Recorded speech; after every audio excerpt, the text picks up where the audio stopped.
এজনো যদি নতুন মানুহ সোমায় প্ৰথমটো হিমন্ত বিশ্ব শৰ্মাই পদত্যাগ কৰিব।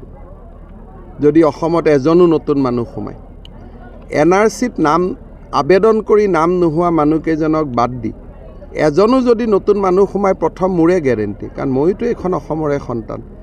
এতিয়া আন্দোলনকাৰীসকলৰ কথা সঁচা আছিল নে আমাৰ কথা সঁচা আছিল অসমৰ মানুহে দুমাহততো ক্লিয়াৰলি গমেই পাই যাব। আৰু আবেদনটোতো আপুনি ৰখাব নোৱাৰে, ইণ্টাৰনেট দি মানুহে ঘৰৰ পৰাই কৰি দিব। ইয়াততো আন্দোলন কৰিলেও নৰখিব, নেটে আবেদন হ'ব।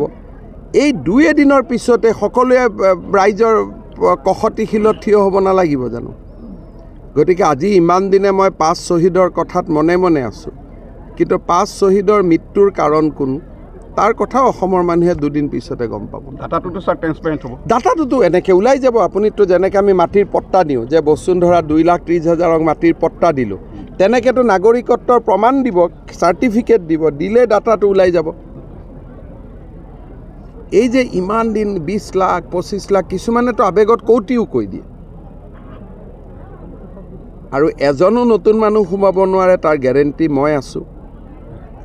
14ৰ আগত সোমোৱা মানুহে আবেদন কৰিব, আৰু মই বিশ্বাস কৰোঁ সেই সংখ্যাটো অতি কম হ'ব।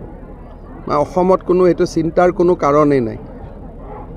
যিমান ডেইলি মানুহ জন্ম হৈ আছে কাৰোবাৰ পৰিয়ালত 11জন 12জন 13জন, তাৰ তুলনাত এইটো একোৱেই নহয়। সেইটো কাৰণে অবাবত আন্দোলন কৰিব নালাগে। যদি আবেদনৰ পিছত সঁচাই 20 লাখ আবেদন হয় সেইটো আন্দোলনটো ময়ো কৰিম। আপোনাৰ মতে কিমান হ'ব পাৰে আনুমানিক সংখ্যা? একদমেই কম হ'ব। কোন মানুহে নিজক বিদেশী বুলি গৈ আবেদন কৰিব কওকচোন? মোৰ ক'ৰবাত সমষ্টিত 2000 আছে, ক'ৰবাত বৰাকত বেছি হ'ব পাৰে, 50,000 60,000 80,000 বৰাকত হ'ব পাৰে। ব্ৰহ্মপুত্ৰ উপত্যকাতনো কোনে গৈ নিজে নিজে ক'ব যে মই বিদেশী হয় মোক নাগৰিকত্ব দিয়ক? কোনেনো নিজে নিজে ক'ব কওকচোন? এতিয়াতো চব মানুহ শান্তিতে আছে। এজনো যদি নতুন মানুহ সোমায় প্ৰথমটো হিমন্ত বিশ্ব শৰ্মাই পদত্যাগ কৰিব। যদি অসমত এজনো নতুন মানুহ সোমায় NRCত নাম আবেদন কৰি নাম নোহোৱা মানুহকেইজনক বাদ দি এজনো যদি নতুন মানুহ সোমায় প্ৰথম মোৰে গ্যাৰেণ্টি, কাৰণ মইতো এখন অসমৰে সন্তান। এতিয়া আন্দোলনকাৰীসকলৰ কথা সঁচা আছিল নে আমাৰ কথা সঁচা আছিল অসমৰ মানুহে দুমাহততো ক্লিয়াৰলি গমেই পাই যাব। আৰু আবেদনটোতো আপুনি ৰখাব নোৱাৰে, ইণ্টাৰনেট দি মানুহে ঘৰৰ পৰাই কৰি দিব। ইয়াততো আন্দোলন কৰিলেও নৰখিব, নেটে আবেদন হ'ব।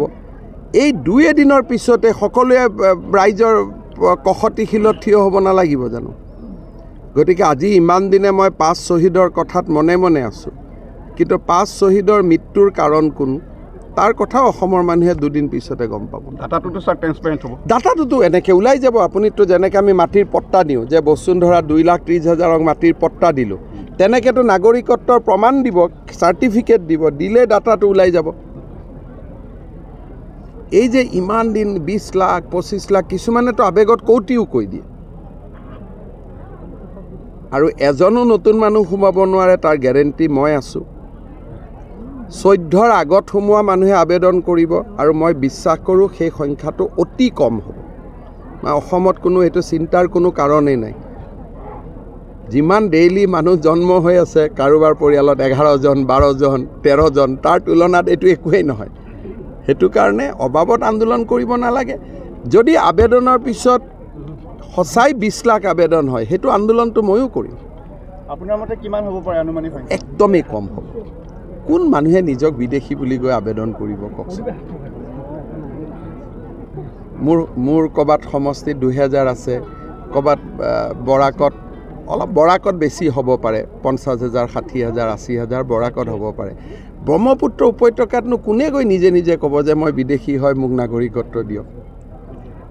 কোনেনো নিজে নিজে ক'ব কওকচোন? এতিয়াতো চব মানুহ শান্তিতে আছে।